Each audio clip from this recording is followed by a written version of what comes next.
Baik, Bismillahirrahmanirrahim. Assalamualaikum warahmatullahi wabarakatuh. Apa kabar semuanya? Semoga senantiasa sehat dan dalam lindungan Allah Subhanahu wa Ta'ala. Amin ya Rabbal 'Alamin. Nah, pada video kali ini kita akan mencontohkan atau memberikan sekilas sekilas tentang bagaimana cara membuat instrumen. Nah, biasanya cara membuat instrumen ini digunakan untuk keperluan penelitian, untuk pengumpulan data pada case-case tertentu seperti pada seorang konselor. Nah, bagaimana? Nah, di sini saya akan mulai ya cara menyusun instrumen. Nah, cara menyusun instrumen seperti yang kita tahu dan dalam hal ini instrumen yang akan kita gunakan adalah yang akan kita susun adalah instrumen non-test. Nah, instrumen non-test adalah instrumen yang sifatnya tidak ada jawaban benar atau tidak ada jawaban salah. Jadi instrumen ini hanya pure atau murni untuk mengungkap data atau informasi yang ada pada individu atau klien kita atau pada sampel penelitian kita. Nah, kita mungkin beberapa contoh dari instrumen non-test seperti eh, yang paling umum itu biasanya observasi atau wawancara gitu ya. Wawancara. Yang kedua itu observasi. Yang ketiga itu biasanya kuesioner atau juga bisa disebut sebagai skala. Skala psikologis atau skala perilaku tertentu lainnya. Nah, secara umum, langkah membuat instrumen, secara umum, langkah menyusun instrumen antara lain ya. Pertama, Bapak Ibu dan teman-teman sekalian, kita harus menentukan variabelnya. Kita menentukan variabelnya terlebih dahulu. Yang kedua, setelah kita menentukan variabelnya, kita menentukan definisi operasional. Nah, definisi operasional ini adalah definisi dari variabel yang sudah kita tentukan. Nah, definisi operasional ini boleh diambil dari pendapat ahli, boleh juga dikembangkan oleh peneliti atau konselor itu sendiri. Yang ketiga adalah langkah yang ketiga adalah membuat atau menyusun, ya boleh lah ya, membuat kisi-kisi dari instrumen tersebut. Kisi-kisi instrumen tersebut, lalu setelah membuat kisi-kisi, lalu kita membuat pedomannya, membuat pedoman atau panduan instrumen tersebut. Apakah kita akan membuat observasi, instrumen observasi, ataukah kita akan membuat instrumen wawancara, atau kita akan membuat instrumen kuesioner atau skala. Oke, baik. Kita mulai mungkin dari menentukan variabel. Kemudian saya sudah membuat di sini satu contoh. Variabel yang akan saya ukur adalah kesadaran keakraban dalam keluarga. Nah, ini adalah eh, variabel yang ingin saya ukur. Jika dalam penelitian boleh, untuk sebagai konselor juga boleh gitu ya. Jadi yang akan saya ukur adalah kesadaran keakraban dalam keluarga. Nah, definisi operasional dari kesadaran keakraban dalam keluarga itu saya ambil dari pendapat ahli yaitu Sinaga tahun 2014. Kesadaran keakraban dalam keluarga adalah kesadaran seseorang akan pentingnya nilai-nilai kedekatan dalam keluarga, baik secara hubungan interpersonal maupun komunikasi. Kesadaran keakraban ini tidak hanya sebatas sebuah sikap secara sempit seperti merasa dan cukup tahu, namun kesadaran di sini adalah sebuah sikap yang teraktualisasi dalam perilaku keseharian dalam sebuah keluarga. Jadi dari definisi ini kita dapat memahami bahwa kesadaran keakraban itu adalah kesadaran, kata kuncinya, kesadaran untuk kedekatan dalam keluarga, ya, dan juga teraktualisasi. Ini adalah kata kuncinya. Nah, tetapi beberapa aspek kemudian disebutkan bahwa beberapa aspek dalam kesadaran keakraban dalam keluarga itu ada menanyakan kabar, saling mengingatkan, makan bersama, berkumpul, sampai dengan saling terbuka. Nah, beberapa aspek ini kemudian saya kutip dan saya jadikan indikator dalam instrumen saya. Nah, inilah yang dimaksud dengan definisi operasional. Jadi, definisi operasional adalah definisi dari variabel yang sedang kita ukur atau kita cari tahu atau yang kita gali, yang definisi itu operasional dapat terukur gitu ya. Jadi kan kesadaran keakraban itu kan jika belum ada definisinya, dia belum dapat terukur secara konkret operasionalnya seperti apa. Nah, maka operasional dari kesadaran keakraban dalam keluarga itu setidaknya menanyakan kabar, saling mengingatkan, makan bersama, dan lain sebagainya. Inilah yang kemudian dijadikan dari indikator kesadaran keakraban dalam keluarga. Baik, nah kita lanjut ya. Jadi kita lanjut sesudah kita selesai membuat definisi operasional, ya, kita lanjut kepada menentukan membuat definisi operasional juga sudah, kita lanjut membuat kisi-kisi instrumen. Nah, kisi-kisi instrumen itu terdiri dari variabel. Variabelnya sudah jelas ya, keakraban dalam keluarga atau kesadaran keakraban dalam keluarga. Lalu indikatornya di sini juga merujuk kepada indikator yang ada pada definisi operasional menurut ahli. Nah, kemudian deskriptornya ada.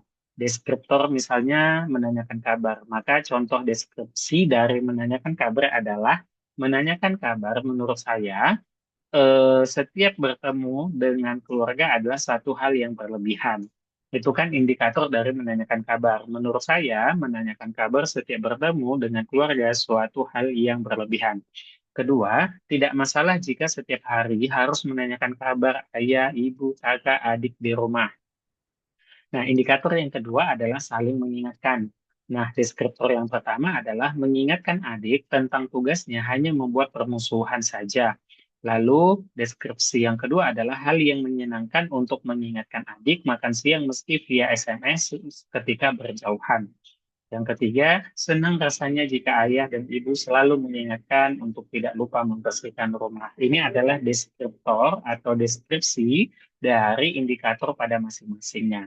Nah, di sini Bapak Ibu sekalian, pada hakikatnya untuk membuat kisi-kisi, sebenarnya sudah cukup adanya variabel, indikator, dan deskriptor. Nah, namun jika Bapak Ibu ingin lebih spesifik, boleh ditambahkan nomor item dan jumlah. Nah, di sini ada kode VAB dan unVAB. Jadi VAB itu adalah favorable yang berarti jika ada item yang bagian dari favorable, berarti itu adalah item positif. Sedangkan item unfab adalah item negatif. Jadi lebih kurang bisa dibuat seperti ini. Jadi favorable itu adalah positif dan unfavorable adalah item negatif. Tetapi Bapak Ibu sekalian dan teman-teman sekalian, ini sebenarnya adalah opsional, hanya sebagai pilihan. Jika dicantumkan baik, jika tidak dicantumkan cukup nomor item juga baik. Begitu ya. Lalu jumlahnya, misalnya menanyakan kabar, indikator menanyakan kabar yang pertama ini saya buat unfavorable atau kalimatnya adalah kalimat negatif ya di sini dan yang kedua di sini adalah kalimat yang positif.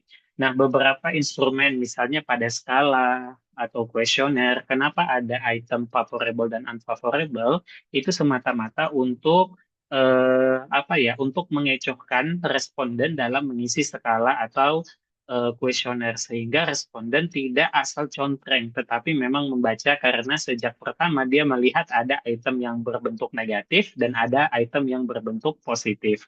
Begitu. Nah, kemudian lalu indikator menanyakan kabar ini jumlah itemnya ada dua dan begitu seterusnya. Maka ketika ini sudah selesai, Bapak Ibu sekalian, kita langsung eh, sudah selesai membuat kisi-kisinya ya, buat kisi-kisinya, maka kita lanjut ke tahapan yang keempat. Tahapan atau langkah yang keempat adalah langsung membuat pedomannya. Nah, kita kan sudah memiliki kisi-kisi ya, Bapak Ibu sekalian dan teman-teman sekalian. Jadi ketika kisi-kisi sudah selesai, kita buat pedomannya. Misalnya saya membuat pedoman wawancara. Kita bisa buatkan dulu identitasnya, nama klien kita atau responden ya, boleh di sini klien, boleh juga di sini responden gitu. Begitu. Nah, sudah mungkin identitas tertentu yang mau kita butuhkan boleh ditambahkan ya Bapak Ibu sekalian dan teman-teman sekalian. Nah, sesudah itu kan lalu bagaimana untuk membuat daftar pertanyaannya? Nah, daftar pertanyaan cukup diambil dari item yang sudah kita tentukan. Jadi item nomor satu sini menurut saya menanyakan kabar setiap bertemu dengan keluarga suatu hal yang berlebihan. Lalu kita pindahkan ke sebelah sini. Menanyakan kabar setiap bertemu dengan keluarga suatu hal yang berlebihan. Nah, karena ini adalah wawancara, harusnya kan seperti ini ya Bapak Ibu. Kalau deskripsi aslinya menurut menurut saya begitu. Tetapi karena ini menjadi wawancara, maka kita akan mengubah kalimatnya atau daftar pertanyaannya dengan kalimat bagaimana menurut Anda menanyakan kabar setiap bertemu dengan keluarga suatu hal yang berlebihan. Lalu jawaban dari responden atau klien kita boleh kita tuliskan di sini. Nah, di sini secara deskripsi apa saja.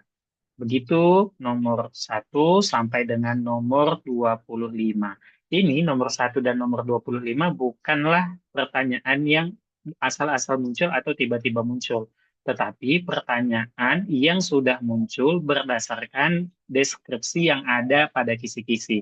Sehingga dapat dipastikan bahwa pertanyaan pada wawancara tidak akan meleset atau tidak akan menyimpang dari indikator dan variabel yang sedang Bapak Ibu dan teman-teman gali atau cari tahu atau indikator dan deskriptor yang sedang diukur. Jadi tidak akan mungkin ada pertanyaan yang melenceng atau menyimpang karena kita menurunkan pertanyaan itu dari deskripsi atau deskriptor yang sudah ada pada kisi-kisi. Nah, begitu juga sebaliknya ketika kita membuat pedoman observasi. Nah, misalnya di sini kita juga buat pedoman observasi, lalu kita di sini tambahkan identitas dari klien kita atau responden kita, gitu. Identitas kita boleh tambahkan ya nama klien nama klien atau nama responden, usia, jenis kelamin dan lain sebagainya. Nah, misalnya pedoman observasi. Nah, Bapak Ibu perlu diingat bahwa kalau wawancara adalah eh, cara mengumpulkan data atau informasi dari klien atau responden dengan cara memberikan pertanyaan langsung dan dijawab langsung oleh klien atau responden. Nah, sebaliknya, kalau observasi adalah pengamatan yang dilakukan oleh konselor atau juga peneliti pada aspek-aspek yang sudah ditentukan untuk digali atau dicari tahu atau diukur. Nah, tadi kan kita sudah paham ya, ini pedoman observasi yang akan kita lakukan adalah pedoman observasi kesadaran, keakraban dalam keluarga. Maka topik yang akan kita observasi berkaitan itu. Nah, nomor satu, terus daftar pertanyaan ini kita ganti menjadi daftar observasi atau daftar pengamatan, gitu ya. Nah, lalu di sini boleh, ini salah satu contoh aja ya Bapak Ibu dan teman-teman sekalian, frekuensi satu minggu terakhir. Misalnya kita sedang mengobservasi klien atau responden dalam satu minggu terakhir. Nah, sama, daftar observasi ini dari mana? Daftar observasi ini kita turunkan 1 sampai 25 ini kita ambil dari deskripsi yang ada di indikator. Hanya saja dengan format yang sedikit berbeda karena daftar observasi itu kan adalah daftar pengamatan. Jadi kalau tadi wawancara adalah daftar pertanyaan, kalau misalnya di observasi berarti daftar pengamatan atau aktivitas pengamatan juga boleh. Nah, kita lihat menanyakan kabar setiap bertemu dengan keluarga. Apakah dia melakukan itu? Misalnya, kita boleh hapus ini ya, Bapak Ibu. Misalnya, oh dia melakukan di hari Senin 2 kali. Kita boleh contreng 2 kali. Oh di hari Selasa kemarin 1 kali. Oh di hari Rabu kemarin 4 kali. Gitu ya. Oh di hari Kamis kemarin 1 kali. Jumat tidak ada atau kosong, Sabtu tidak ada, Minggu dia ada 2 kali. Lalu kita jumlahkan di sini. 2 tambah satu 3, 3 tambah 4 7, 7 tambah satu 8, 8 tambah satu 9. Berarti untuk item nomor satu, dia menanyakan, dia melakukan itu sebanyak 9 kali dalam frekuensi 1 minggu terakhir. Begitu sampai 25. Nah, begitu Bapak Ibu sekalian dan teman-teman sekalian, cara untuk menyusun pedoman observasi. Nah, yang paling penting adalah daftar pengamatan atau daftar pertanyaan itu adalah turunan dari deskripsi yang sudah kita buat pada kisi-kisi. Gitu. Jadi deskriptor ini sudah diturunkan dari akan diturunkan kepada daftar pertanyaan ataupun daftar pengamatan. Nah, jika sudah begitu, misalnya bagaimana kita mengubah ini menjadi kuesioner atau angket atau skala psikologis begitu ya, maka kita juga bisa mengubahnya menjadi pedoman skala atau kuesioner kesadaran keakraban dalam keluarga.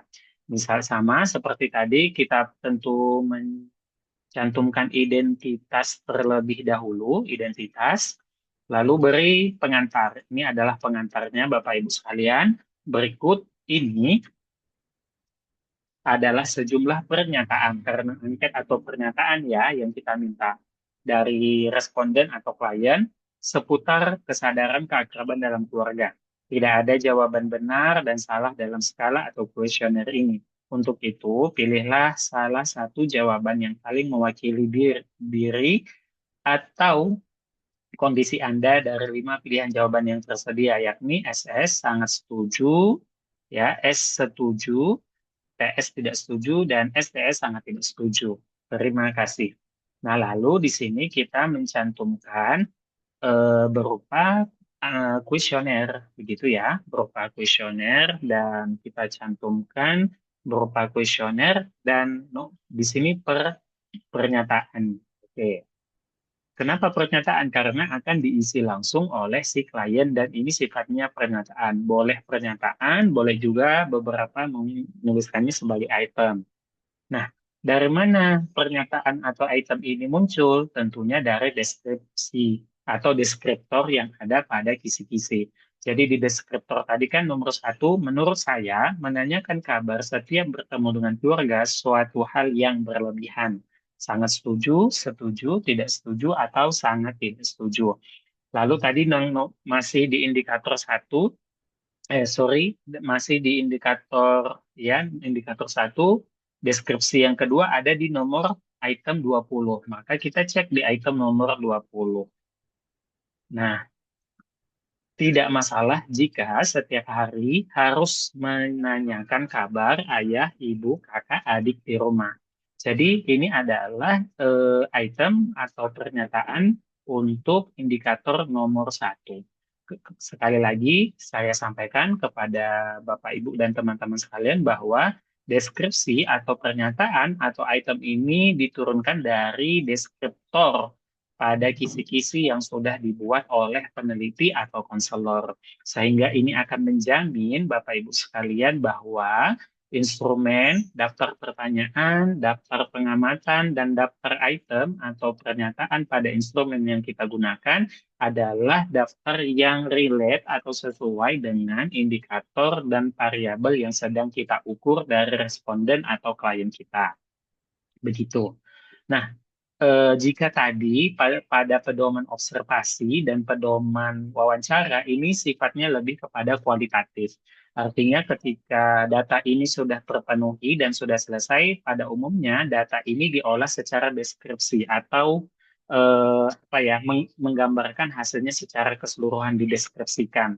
Begitu juga dengan laporan observasi, umumnya juga dibuat laporannya atau hasilnya secara deskripsi gitu. Nah, berbeda mungkin pada skala atau kuesioner, Bapak Ibu sekalian dan teman-teman. Untuk kuesioner biasanya yang digunakan juga deskripsi, tetapi biasanya memerlukan deskripsi kuantitatif. Kalau tadi pada wawancara umumnya deskripsi kualitatif, kalau pada kuesioner itu biasanya menggunakan deskriptif kuantitatif. Bagaimana mengolahnya? Jadi kalau mengolahnya kan kita sudah paham ya, di sini ada kalimat unfavorable dan favorable. Berarti kalau cara mengolahnya bisa kita buat seperti ini di lembar yang berbeda ya Bapak Ibu dan teman-teman sekalian.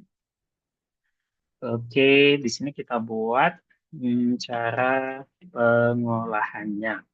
Jadi kita tentukan dulu untuk ya di sini item, ini khusus untuk pengolahan skala ya Bapak Ibu atau kuesioner teman-teman sekalian. Oke, item di sini positif, di sini negatif. Atau tadi bahasanya favorable ya dan unfavorable. Oke. Nah, kemudian di sini ada pilihan. Di sini kan pilihannya sangat setuju, setuju, tidak setuju, sangat tidak setuju. Nah, oke. Maka kita buat skornya seperti ini. Oke, berarti kalau kalimat positif sangat setuju kan berarti nilainya 4. Contoh misalnya Bapak Ibu sekalian, mengingatkan adik, ini kan kalimat yang positif misalnya ya, yang nomor 3. Oke, berarti ini contoh nomor 3. Makan bersama di rumah membuat hubungan keluarga menjadi akrab. Berarti ini kan kalimat positif ya, yang mendeskripsikan atau mewakili dari indikator dan deskripsi deskriptor yang kita buat. Maka ketika klien kita atau responden kita menjawab sangat setuju, begitu kan, berarti nilainya menjadi 4. Ketika dia memilih jawaban setuju, berarti nilainya menjadi 3. Sebaliknya, kalau dia menjawab TS atau tidak setuju, berarti jadi 2. Dan di sini sebaliknya menjadi 1. Nah, begitu pula dengan unfavorable. Kalimat unfavorable, misalnya kita pilih satu kalimat yang unfavorable yang nomor 2 ya. Oke, yang nomor 2. Nah, mengingatkan adik tentang tugasnya hanya akan membuat permusuhan saja. Kalaulah seandainya klien atau responden kita menjawab sangat setuju, berarti kan dia tidak menggambarkan keakraban. Maka nilainya jadi 1. Lalu di sini 2, di sini 3, oke, dan di sini 4. Nah, sederhananya bagaimana menentukan ini? Ketika itemnya favorable, maka sangat setuju itu 4, setuju 3, tidak setuju itu 2, sangat tidak setuju itu 1. Favorable itu maksudnya apa? Favorable adalah indikator yang menjelaskan variabel yang kita ukur. Jadi, variabel yang kita ukur adalah kesadaran, keakraban, dalam keluarga. Ini variabelnya ya. Oke, variabelnya ini. Oke, lalu variabelnya ini. Indikatornya, tadi salah satunya makan bersama. Nah, apakah variabel ini makan bersama di rumah membuat hubungan keluarga menjadi akrab? Apakah mewakili makan bersama untuk kesadaran keakraban? Iya, maka itu disebut variabel favorable. Lalu ada juga tadi salah satunya saling mengingatkan. Nah, saling mengingatkan. Lalu contoh pernyataannya adalah mengingatkan adik tentang tugasnya hanya membuat permusuhan saja. Apakah ini mewakili indikator? Betul, ini mewakili indikator, tetapi tidak mewakili variabel, tidak menunjukkan keakraban, malah sebaliknya. Nah, itulah yang disebut sebagai item unfavorable. Jadi ketika sudah ditentukan kalau favorable SS-nya 4, 3, 2, 1, maka unfavorable pasti kebalikannya 1, 2, 3, dan 4. Oke. Nah, lalu selanjutnya, bagaimana kita menentukan tinggi, sedang, rendahnya? Nah, ini yang paling mungkin sederhana dan yang paling umum dipakai ya, Bapak Ibu sekalian. Kita akan melihat atau menghitung ini tingkat kesadarannya tinggi, sedang, atau rendah.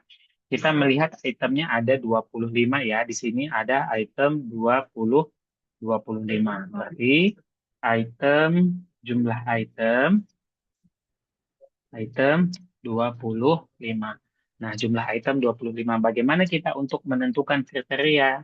Nah, cara menentukan kriteria adalah sebagai berikut. Nah, jadi misalnya kita mau membuat kriterianya ada 3. Jadi kriteria tinggi, sedang, rendah. Maka untuk menentukannya, ya menentukan jumlah kriterianya atau range, ya interval pada kriteria,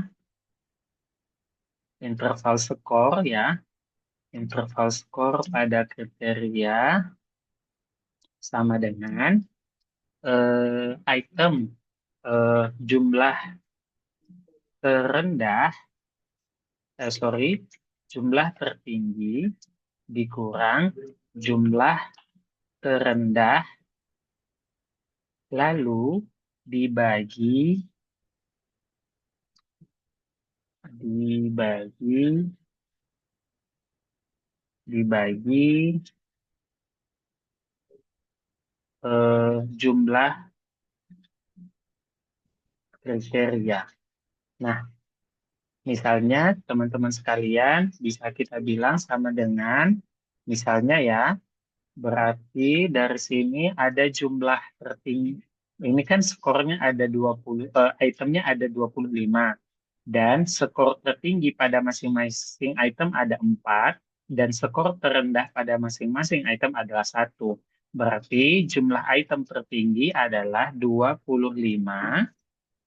dikali 4 dikurang 25, yaitu jumlah item, dikali skor terendah, yaitu 1, lalu dibagi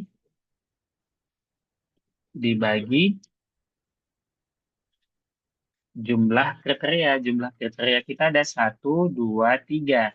Tinggi 1, sedang 2, rendah 3. Maka ada 3 kriteria, maka kita bagi 3.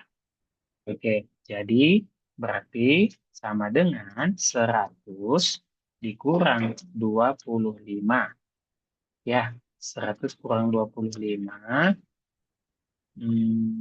Lalu dibagi 3. Maka didapat hasilnya 75 dibagi 3 sama dengan 25. Inilah intervalnya, berarti interval pada interval interval skor pada masing-masing kriteria sejumlah 25. Nah, 25 poin ini kemudian menjadi batasan atau interval dari rendah ke sedang, sedang ke tinggi. Nah, lalu rendah kita isi. Berapa skor terendah? Skor terendah itu kan 25 item dikali 1. Maka udah pasti kalau ada orang jawab dengan nilai 1, 1, 1, 1 pada masing-masing skornya, berarti kan 25 kali 1 itemnya 25. Nah, 25 berapa interval skornya? Tadi hasilnya 25, berarti 25 tambah 25 menjadi 50 untuk kriteria kesadaran keakraban dalam keluarga yang rendah. Lalu sedang bagaimana? 51 sampai tambah 50 tambah 25 menjadi 75. Selanjutnya 75 ditambah 25 sama dengan 100. Nah, inilah cara untuk menentukan interval ketika klien kita menjawab apakah hasilnya masuk pada kategori tinggi, sedang, ataupun rendah. Kalau kita mau membuat ini menjadi beberapa atau 5 kriteria, misalnya sangat tinggi, sedang, dan sangat rendah. Juga bisa, tinggal ini nanti dibagi 5. Ininya dibagi 5. Kenapa? Karena jumlah kriteria yang mau kita gunakan. Baik. Nah, begitu mungkin penjelasan saya berkaitan menyusun instrumen dalam penelitian ataupun untuk keperluan konseling kepada klien. Semoga bermanfaat. Terima kasih banyak sudah menyaksikan. Assalamualaikum warahmatullahi wabarakatuh.